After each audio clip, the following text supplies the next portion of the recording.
Bonjour tout le monde, bienvenue dans une nouvelle vidéo. On se retrouve après un mois où j'étais pas sur la chaîne à cause de la mi-session.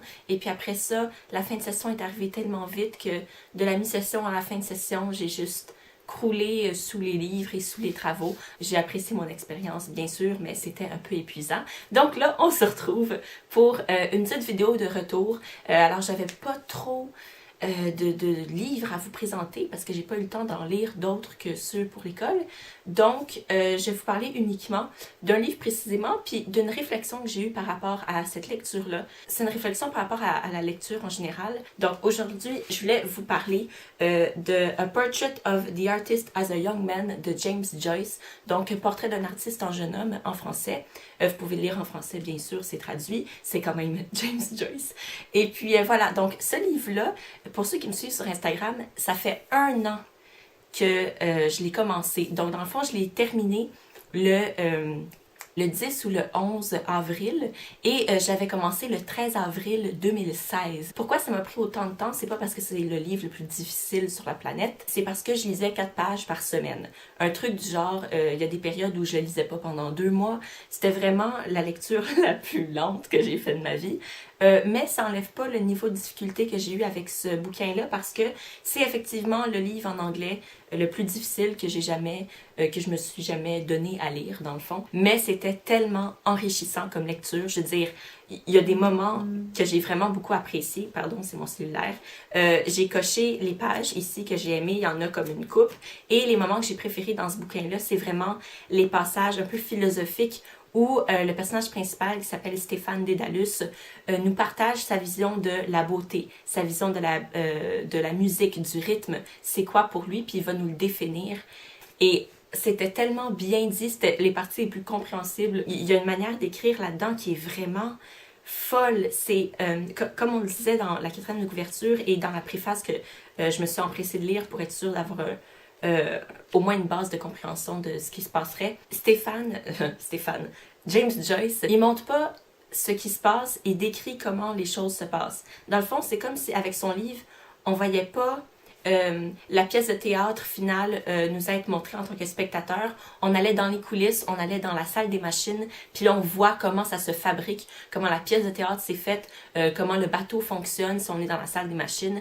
C'est ça son écriture, c'est qu'on passe dans les coulisses puis on voit comment ça se fait. Fait que il y a beaucoup de descriptions dans ce sens-là. On voit beaucoup les pensées du personnage principal, comment elles se construisent. Il y a des onomatopées, il y a des poèmes, des chansons. On parle en latin sans traduction. Ça, c'est une autre difficulté.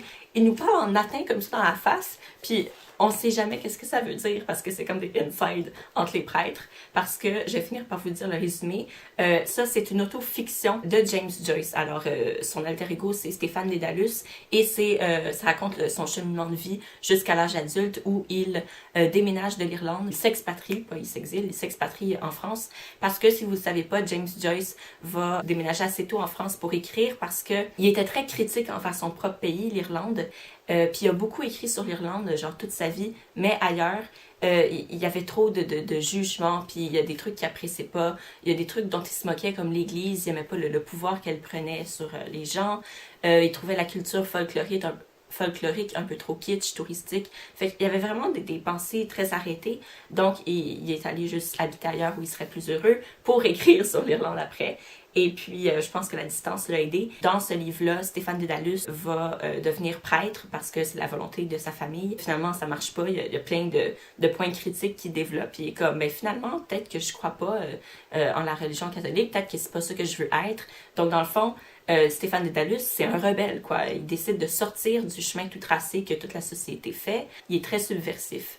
Et voilà, on raconte son parcours de pensée. Où je veux en venir avec tout ça, c'est que j'ai lu le livre, mais comme il y a beaucoup de choses que j'ai pas compris, est-ce que j'ai vraiment lu le livre? Parce que à cause du vocabulaire, de la syntaxe, il y a vraiment des trucs qui m'ont échappé. Je vais devoir le relire pour être sûre de tout comprendre. Mais il y a des moments qui m'ont marqué. Il y a des moments qui m'ont fait avoir des émotions, qui m'ont fait réfléchir. Puis c'est ceux-là mes moments préférés. Puis de ma lecture, c'est ça qui ressort. C'est ces impressions qui me sont restées. Mais si vous me demandiez de vous résumer le livre au complet ou de vous dire des trucs par cœur, sur c'est quoi l'intrigue et qu'est-ce que les personnages disent plus précisément, je pourrais pas vous répondre.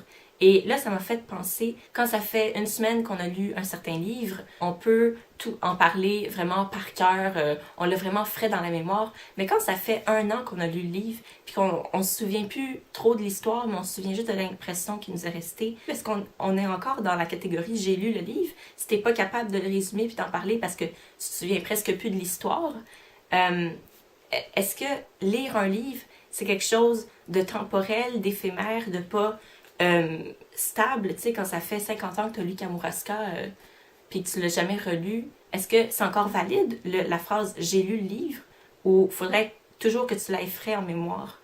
Est-ce que c'est une question de connaître par cœur ce bouquin-là, cette lecture-là? Est-ce que c'est une question de mémoire ou ça serait une question d'impressions qui sont ressorties de ce livre-là et que ces impressions-là, justement, elles partent pas? Est-ce que c'est pas plutôt ça de l'intérieur de nous? On connaît plus l'histoire de Kamouraska. Je dis Kamouraska parce que j'ai ma section livre québécois dans le visage. On va y aller avec James Joyce puisque c'est de ça qu'on parlait. Si j'avais fini James Joyce il y a un an, puis qu'il m'était ressorti cette impression de bonheur et de satisfaction intellectuelle que j'ai, puis que c'est juste de ça que je me souviens parce que je me souviens pas du reste parce qu'en plus que j'ai pas tout compris. Est-ce que c'est ça qui validerait notre lecture plutôt que notre connaissance précise et parfaite de l'intrigue elle-même? Quand on est à l'école, à l'université ou au secondaire, on nous donne aussi plein de livres à lire, puis il faut faire des tests sur ces livres-là. Donc, il faut avoir lu le livre. C'est ça qu'on dit, hein? Il faut le connaître, il faut savoir c'est quoi le nom des personnages, qu'est-ce qui s'est passé, pourquoi ça s'est passé et tout.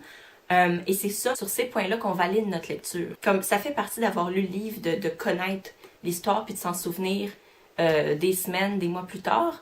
Mais je trouve que c'est encore plus important de se souvenir si le livre nous a fait réagir. C'est un livre qui nous fait réagir, c'est un livre qui existe. Quand vous en parlez avec vos amis, vous n'allez pas vous raconter l'histoire au complet, vous allez vous dire « Ah, j'ai tellement détesté tel personnage, j'ai apprécié telle chose, c'est des émotions, je me suis sentie triste, heureuse. » C'est comme ça qu'on vend un livre, on les vend par les émotions. Alors, si un livre nous laisse indifférents, ben, on peut tout aussi bien dire qu'on n'a pas lu le livre. C'est comme il est passé dans notre vie, mais il nous a laissé aucune impression. Ça, je trouve que c'est la pire catastrophe pour un livre. C'est qu'il nous fasse rien. Alors, lire un livre, je trouve que c'est vraiment... ça vient des émotions. Qu'est-ce qui nous reste de ça? Et pour moi, ça serait ça qui validerait qu'on a lu tel ou tel livre. Parce que on a tellement de livres dans nos bibliothèques, là, je pourrais pas vous dire... Voilà, je trouve que ça vient de ce qui nous reste émotionnellement, de manière affective. Mais j'aimerais ça savoir qu'est-ce que vous en pensez, parce que c'est la petite réflexion que j'ai eue avec James Joyce. Je me suis dit, comme je l'ai pas compris à 50%, est-ce que ça compte? Est-ce que je peux dire que je l'ai lu? T'sais? Puis je pense que oui, ça compte. Ça a modifié mes réflexions, ça m'a fait grandir. C'est sûr que vu que je suis moi, ben, je vais vouloir le relire pour être sûre d'avoir tout compris les dialogues. Mais à la base, je peux dire de manière sécuritaire que j'ai lu le livre sans hésitation. Voilà. Mais ouais, dites-moi qu'est-ce que vous en pensez. Je suis vraiment intéressée de partir cette discussion-là. Je vous souhaite de passer une belle journée. Écrivez-moi toutes vos pensées en barre de commentaires. On va en parler. Et puis on se revoit dans une prochaine vidéo. Bye!